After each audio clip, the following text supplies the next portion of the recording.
Bom, a Operação Lava Jato, ela num primeiro momento atinge com muita força a imagem do PT e com seu desenvolvimento ela acaba atingindo a imagem da política tradicional como um todo. E esse talvez tenha sido o grande erro da oposição, da então oposição ao PT, na condução e nas opções políticas que fez após o resultado das eleições de 2014.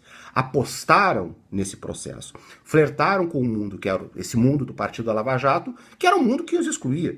Porque o problema da corrupção no Brasil não é um problema do PT, ele é um problema estrutural. E, evidentemente, o desdobramento dessa operação poderia golpear, como golpeou, a imagem do PMDB, do PSDB, de Aécio Neves, de Michel Temer. Então, o resultado que nós temos, o resultado político da Operação Lava Jato é uma destruição da imagem da política tradicional e, no seu lugar, o que fica de pé justamente é a imagem da Lava Jato.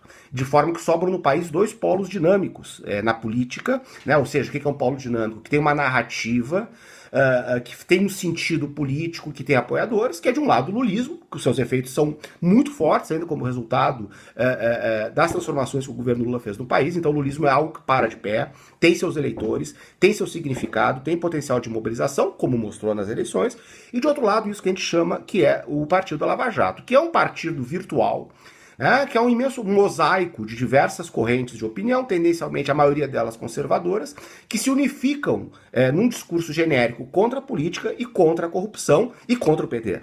Né? Bom, esses foram os dois polos dinâmicos, né, que movimentaram a opinião pública na eleição, polarizaram a opinião pública na eleição de 2018, em substituição à antiga polarização entre PT e PSDB, e tudo indica que esses dois polos ainda vão preservar a sua força para as eleições municipais do ano que vem e talvez para a sucessão do próprio presidente Bolsonaro. Não há nada no horizonte ainda que demonstre um arrefecimento, tanto da força disso que a gente chama de Partido da Lava Jato, tanto da força do lulismo.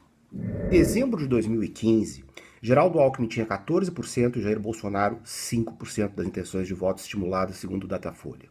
Em abril de 2017, ou seja, um ano e meio antes da eleição, essa situação já estava invertida. Quer dizer, Bolsonaro tinha 14% das intenções de voto estimulada e Geraldo Alckmin 6%. Então Bolsonaro já havia ultrapassado o Alckmin muito antes do início da campanha propriamente dita.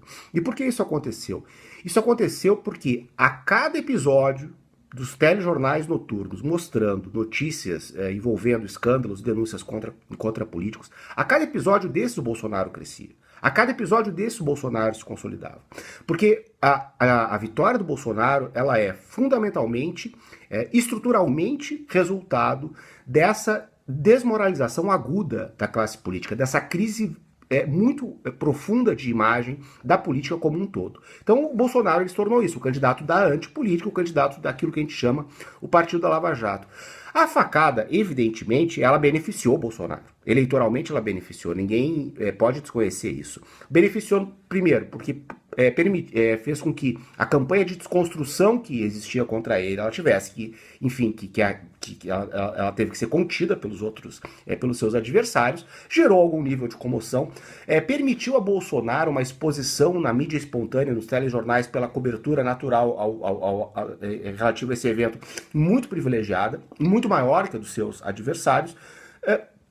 Então, e permitiu a Bolsonaro se proteger do mundo digital, quer dizer, ficar fora do mundo dos debates e ficar recluso naquele mundo que ele dominava, que é o mundo digital. Então a facada, ela foi boa eleitoralmente para Bolsonaro? Foi. Mas não foi ela que decidiu a eleição. Ela potencializou uma tendência estrutural que já estava delineada muito antes da campanha eleitoral. A vitória de Bolsonaro, então, ela é fruto fundamentalmente desta conjuntura, e não só do episódio da facada.